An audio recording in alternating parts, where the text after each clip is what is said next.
میں ہم آپ کو حضور پاک صلی اللہ تعالیٰ علیہ وسلم کے بچپن کا واقعہ بتائیں گے کہ جس کو سن کر آپ کا ایمان بھی تازہ ہو جائے گا۔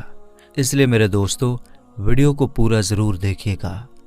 دوستو مکہ سے 150 کلومیٹر دور ایک بستی تھی جس کا نام بنو سعد تھا۔ حضور صلی اللہ تعالیٰ علیہ وسلم کی پیدائش کے ایک ہفتے بعد بنو سعد کی 10 عورتیں اپنی اپنی سواری لے کر مکہ کی طرف کسی دودھ پینے والے بچے کی تلاش میں نکلیں۔ اس زمانے میں عورتوں کے لیے روزی کا یہی ایک ذریعہ تھا کہ وہ عورتیں مالدار گھرانوں کے بچوں کو اپنے گھر واپس کر آتیں اور اس کے بدلے میں ان بچوں کے ماں باپ دودھ پلانے والی عورت کو بہت زیادہ پیسے اور تحفے دیتے تھے۔ اسی امید میں بنو سعد کی 10 عورتیں مکہ کی طرف اپنی اونٹنیاں لے کر چلیں۔ انہی عورتوں میں حضرت حلیمہ سعدیہ بھی تھیں۔ حلیمہ سعدیہ کے گھر بہت زیادہ غریبی تھی۔ ان کے شوہر کو کوئی کام نہ ملتا، صرف بکری چرا کر انہی کے دودھ پر دن رات گزارا ہوتا تھا۔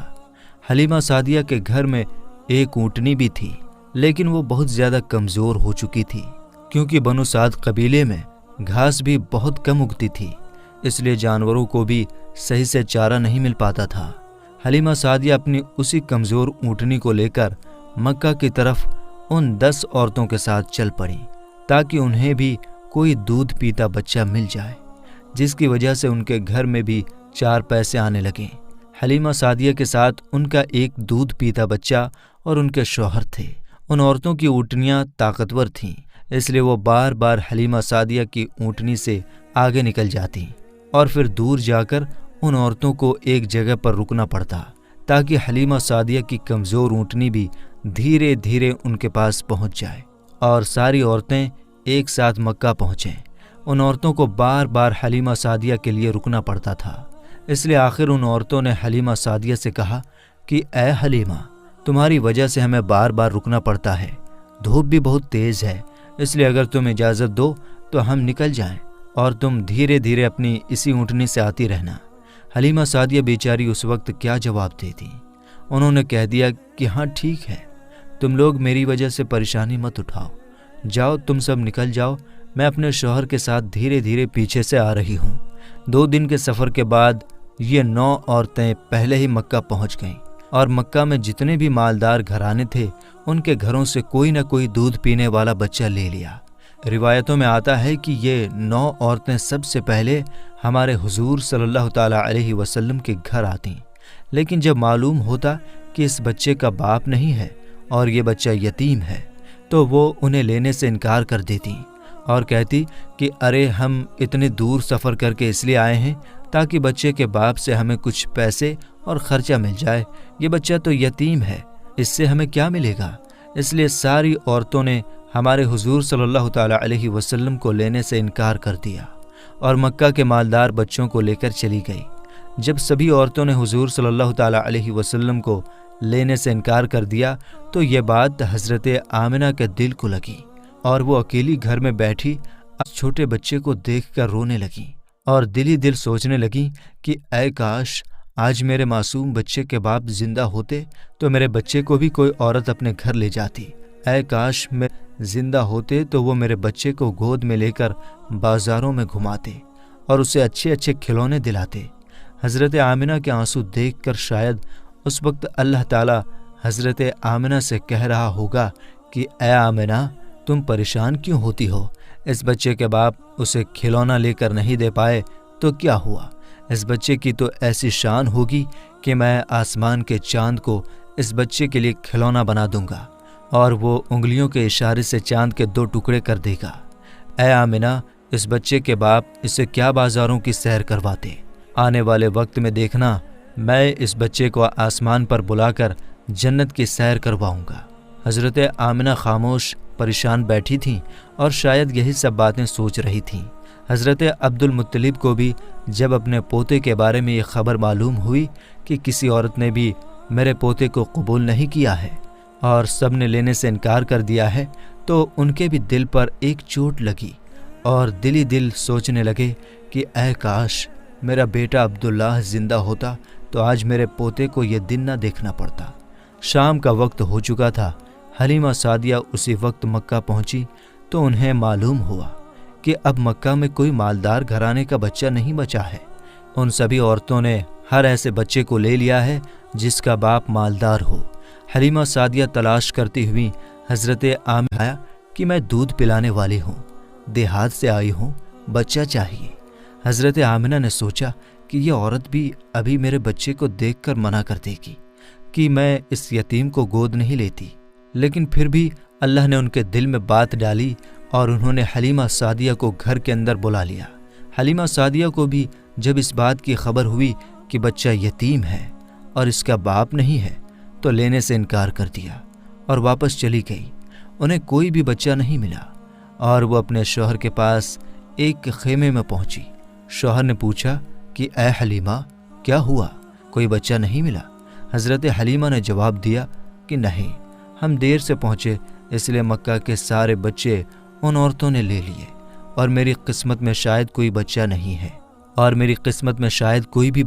ہے لیکن ہاں میں ایک گھر میں گئی تھی تو وہاں ایک یتیم بچہ تھا، اس کا باپ مر چکا ہے، تو اس سے ہمیں کیا ملے گا؟ جب باپ ہی نہیں تو پھر ہمیں پیسے اور تحفے کون دے گا؟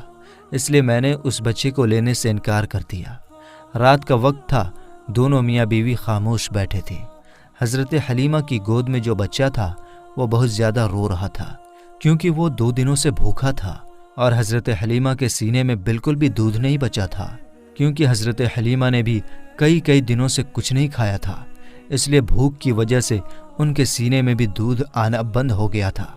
اچانک خاموشی توڑتے ہوئے ان کے شوہر نے اپنی بیوی حلیمہ سے کہا کہ اے حلیمہ، ویسے بھی ہمیں کوئی بچہ نہیں ملا ہے اور ہم اتنی دور کا سفر کر کے مکہ آئے ہیں، کل صبح ہمیں واپس جانا ہے، اس لیے میں مناسب سمجھتا ہوں کہ تم جاؤ اور اسی یتیم بچے کو لے آؤ۔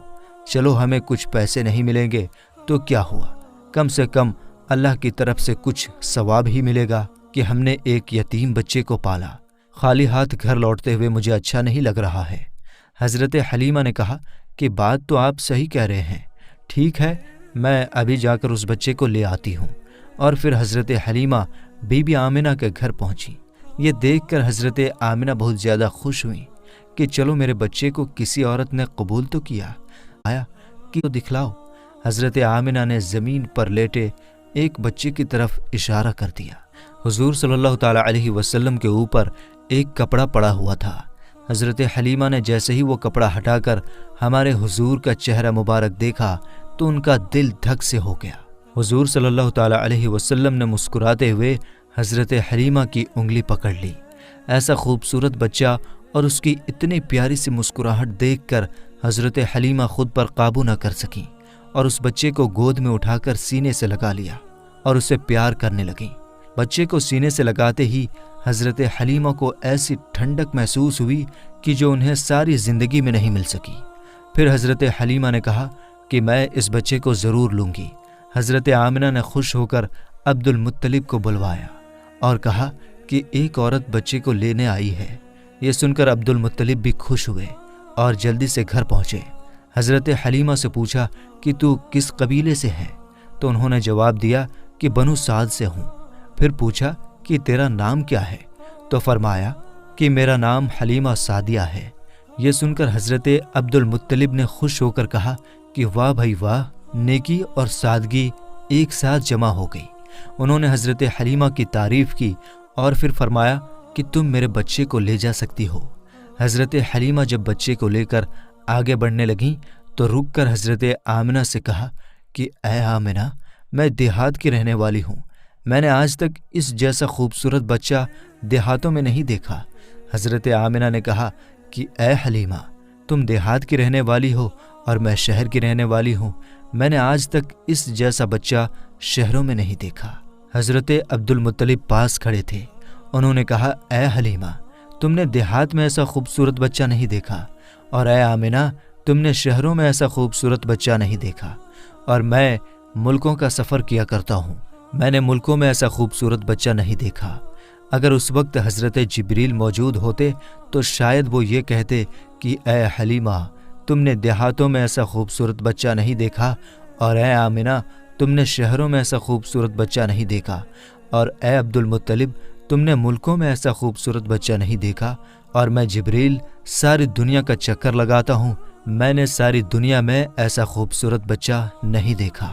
اور اگر اس وقت اللہ تعالیٰ سے کوئی پوچھتا تو شاید اللہ تعالیٰ فرماتا کہ میں اس بچے کا پروردگار ہوں، میں ساری دنیا کا مالک، بادشاہوں کا بادشاہ، میں اس بچے کی قسم کھا کر کہتا ہوں کہ میں نے ساری مخلوق میں اس بچے جیسا خوبصورت کسی کو پیدا ہی نہیں کیا۔ حضرت حسان نے ہمارے حضور صلی اللہ تعالیٰ علیہ وسلم کی تعریف کرتے ہوئے ایک بار فرمایا تھا کہ اے ہمارے حضور صلی اللہ تعالیٰ علیہ وسلم، آپ سے زیادہ حسین میں نے کسی کو نہیں دیکھا، اور آپ سے زیادہ خوبصورت انسان کسی عورت نے نہیں پیدا کیا۔ آپ تو ہر برائی سے پاک کر کے پیدا کیے گئے، آپ تو بالکل ویسے ہی پیدا کیے گئے جیسا آپ کو ہونا چاہیے تھا۔ حضرت حلیمہ سعدیہ حضور صلی اللہ تعالیٰ علیہ وسلم کو گود میں لے کر اپنے شوہر کے پاس پہنچی۔ رات بہت زیادہ ہو چکی تھی، بھوک بھی بہت زیادہ لگ رہی تھی، وہ چھوٹا بچہ بھوک سے رو رہا تھا۔ حضرت حلیمہ نے حضور کے بارے میں سوچا کہ اس چھوٹے بچے کو اپنے سینے سے دودھ پلا کر تو دیکھوں، شاید ایک دو قطرے دودھ اس بچے کو مل جائے۔ حضرت حلیمہ نے جیسے ہی حضور صلی اللہ تعالیٰ علیہ وسلم کو اپنے سینے سے لگایا تو ان کے سینے میں دیکھتے ہی دیکھتے دودھ بھرتا گیا۔ انہوں نے پیٹ بھر کر دودھ پیا، پھر اس دوسرے بچے نے بھی پیٹ بھر کر دودھ پیا۔ حضرت حلیمہ اور ان کے شوہر یہ دیکھ کر بہت حیران تھے کہ آخر یہ سب ہو کیا رہا ہے۔ پھر حضرت حلیمہ نے اپنے شوہر سے کہا کہ آپ یہ برتن لو اور باہر ہماری جو اونٹنی کھڑی ہے اس کے تھنوں میں جا کر دیکھو، شاید تھوڑا بہت دودھ نکل آئے تاکہ ہم لوگ بھی کچھ دودھ پی لیں اور اپنی بھوک مٹا سکیں۔ شوہر برتن کو لے کر باہر اس کمزور اونٹنی کے پاس پہنچے تو دیکھ کر حیران رہ گئے کہ اس اونٹنی کے تھن دودھ سے بھرے ہوئے تھے۔ انہوں نے اس کا دودھ نکالنا شروع کیا اور پورا برتن بھر لیا۔ جب وہ دودھ لے کر حضرت حلیمہ کے پاس پہنچے تو حضرت حلیمہ بھی حیران رہ گئیں کہ ہماری اس کمزور اونٹنی کے اندر سے اتنا زیادہ دودھ کیسے نکلا۔ شوہر نے جواب دیا کہ اے حلیمہ، مجھے تو لگتا ہے کہ اس یتیم بچے کے ساتھ اللہ کی کوئی خاص مدد ہے، اس لیے ہمارے ساتھ ایسے ایسے عجوبے ہو رہے ہیں۔ حضرت حلیمہ نے حضور صلی اللہ تعالیٰ علیہ وسلم کو اپنے گلے سے لگاتے ہوئے کہا کہ ہاں، مجھے بھی لگتا ہے یہ میرا چاند سا پیارا بچہ ہمارے گھر کی ساری مصیبتوں کو ختم کر دے گا۔ سبھی لوگ دودھ پی کر سو گئے۔ صبح ہوئی تو شوہر نے اپنے قبیلے بنو سعد کی طرف لوٹنے کی تیاری شروع کر دی۔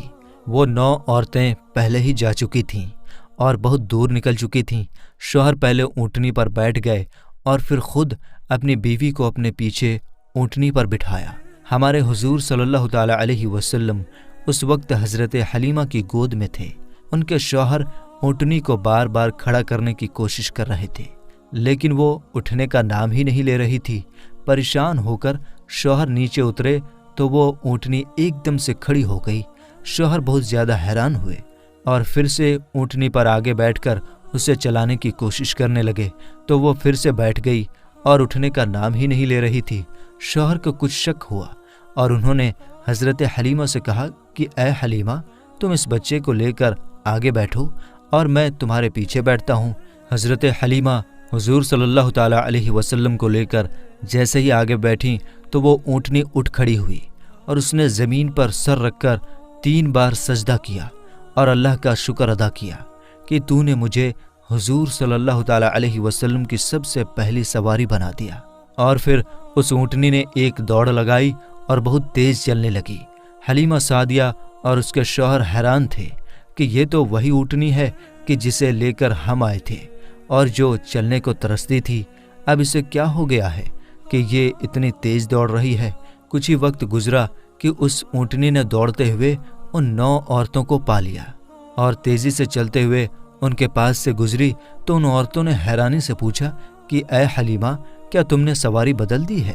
تو حضرت حلیمہ نے جواب دیا کہ میں نے سواری نہیں بدلی، بلکہ سواری کا سوار بدل چکا ہے۔ سب سے پہلے حلیمہ سعدیہ ہی اپنے محلے بنو سعد میں پہنچی۔ حضرت حلیمہ سعدیہ فرماتی ہیں کہ اس دن میرے پورے محلے سے غلاموں کی خوشبو آ رہی تھی۔ سارے محلے والے حیران تھے کہ آخر یہ خوشبو کیسے آ رہی ہے، یا اللہ کی طرف سے ہمارے حضور صلی اللہ تعالیٰ علیہ وسلم کا اس قبیلے میں استقبال ہو رہا تھا۔ تو میرے دوستو، ہم امید کرتے ہیں کہ آپ کو ہماری آج کی یہ ویڈیو ضرور پسند آئی ہوگی۔ تو میرے دوستو، فی الحال آج کے اس ویڈیو میں بس اتنا ہی۔ ملیں گے انشاءاللہ تعالی اگلی ویڈیو میں۔ السلام علیکم، اللہ حافظ۔